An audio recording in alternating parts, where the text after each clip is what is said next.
વાત કરીશું મે 2026ના માસિક રાશિફળની।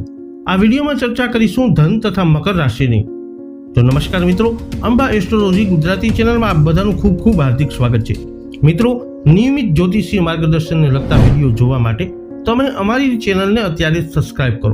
આ વિડીયોને લાઇક અને શેર કરવાનું ભૂલશો નહીં। જ્યોતિષને લગતા મૂંઝવતા પ્રશ્નોના સમાધાન માટે તમે અમારો સંપર્ક કરી શકો છો।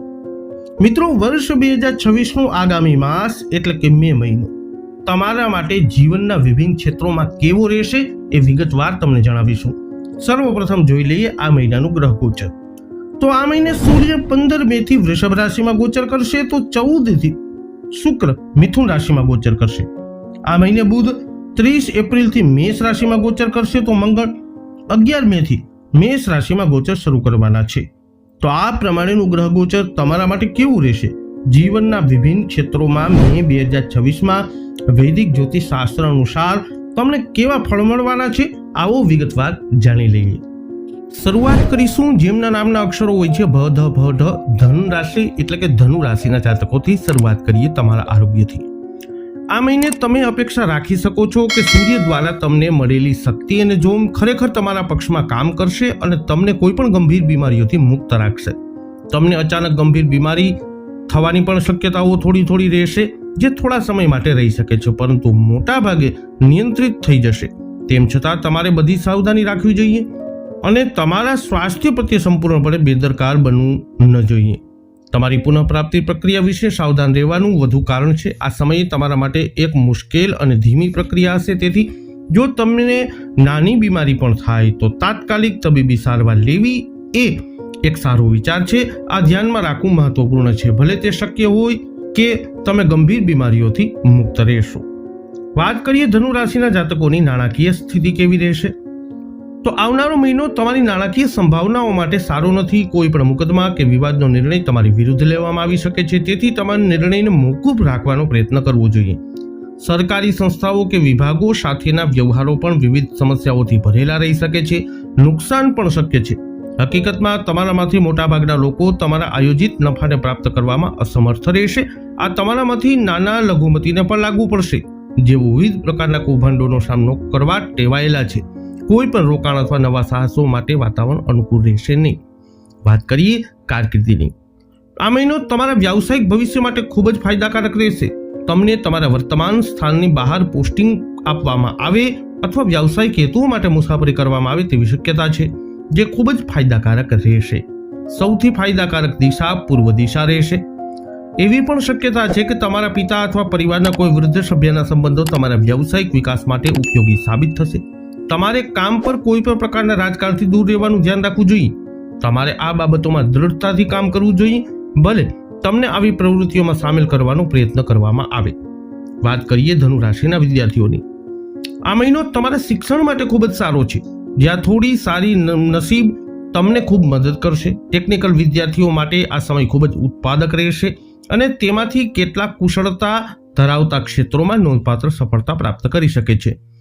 જે લોકો કલાત્મક રીતે ઝુકાવ ધરાવે છે અને કલામાં રસ ધરાવે છે, તેઓ પણ સારું પ્રદર્શન કરશે।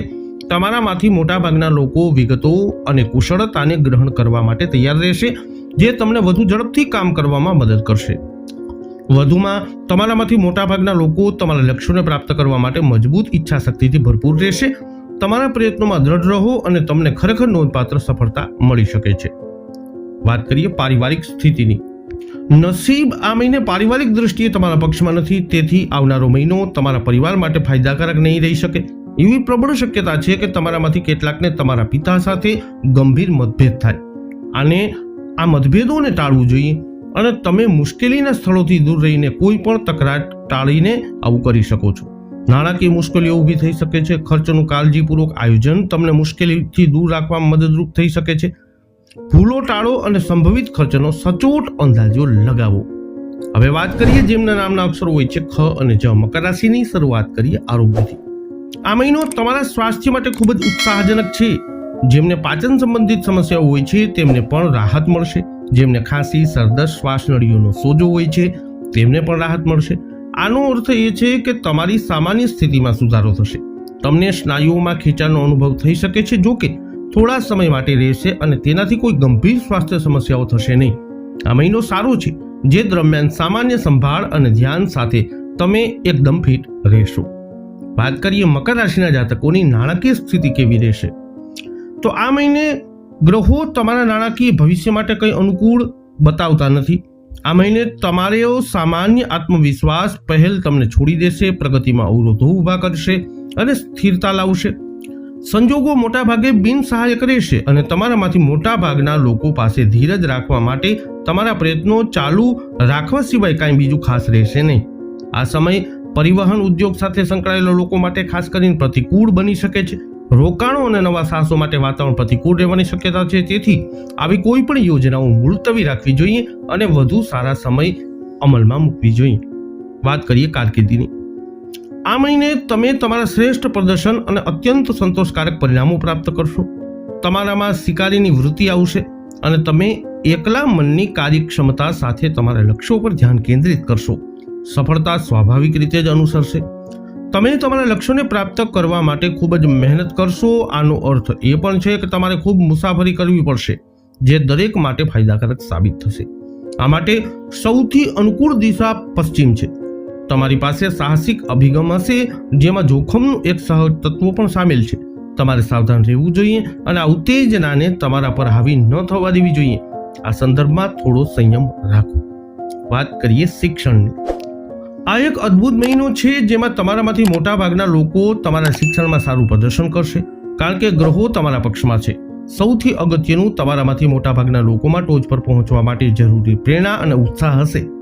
આ તમારા મનોબળ અને અજાયબીઓ કરશે. કોઈ પણ સ્પર્ધાત્મક પરીક્ષા આપનારાઓને આ માનસિક વલણનો ખૂબ ફાયદો થશે. વ્યવહારિક રીતે તમારા બધાને વિચારવાની સ્પષ્ટતા અને ભાવનાત્મક સ્થિરતા મળશે, જે શીખવામાં ખૂબ મદદરૂપ કરશે. કલા અને વિજ્ઞાન બંનેના વિદ્યાર્થીઓ ખૂબ જ પ્રોત્સાહક પરિણામોની અપેક્ષા રાખી શકે છે. તમારામાંથી કેટલાક નોંધપાત્ર સફળતા પ્રાપ્ત કરી શકે છે. વાત કરીએ પારિવારિક સંભાવનાઓની. આ મહિનો તમારા કૌટુંબિક બાબતો માટે ખૂબ જ ફાયદાકારક રહેશે, કારણ કે ગ્રહો અનુકૂળ છે. તમારામાંથી કેટલાકને તમારા ભાઈઓ તરફથી નોંધપાત્ર લાભ મળશે. હકીકતમાં આ મહિનાનો સૌથી મહત્વપૂર્ણ લાભ હોઈ શકે છે. કૌટુંબિક વાતાવરણ ખૂબ જ સુખદ રહેશે, સભ્યોમાં સુમેળ રહેશે અને સંઘર્ષ અને તણાવના ખૂબ ઓછા સંકેતો છે. નાણાકીય રીતે જોઈએ તો તમે ઘણું સારું પ્રદર્શન કરવાની અપેક્ષા રાખી શકો છો અને એકંદરે કૌટુંબિક આવકમાં ચોક્કસ વધારો થશે. બાળકો સંતોષકારક પ્રદર્શન કરશે અને તમને સંતુષ્ટ થવાનું કારણ આપશે. એકંદરે આ મહિનો ફાયદાકારક રહેશે. તો ધન તથા મકર રાશિના જાતકો, વૈદિક જ્યોતિષ શાસ્ત્ર અનુસાર મે મહિનાનું ગ્રહ ગોચર તમારા માટે કંઈક આવી પરિસ્થિતિઓનું કરી શકે છે નિર્માણ. આ વિડીયો અંગેના તમારા અભિપ્રાય, તમારા મંતવ્ય કોમેન્ટમાં જણાવજો. વિડીયોને લાઇક કરજો, શેર કરજો. હજુ સુધી આપે અમારી ચેનલને સબસ્ક્રાઇબ નથી કરી તો અવશ્ય કરી લેજો. ફરી મળીશું નવા વિડીયોમાં. જય અંબે.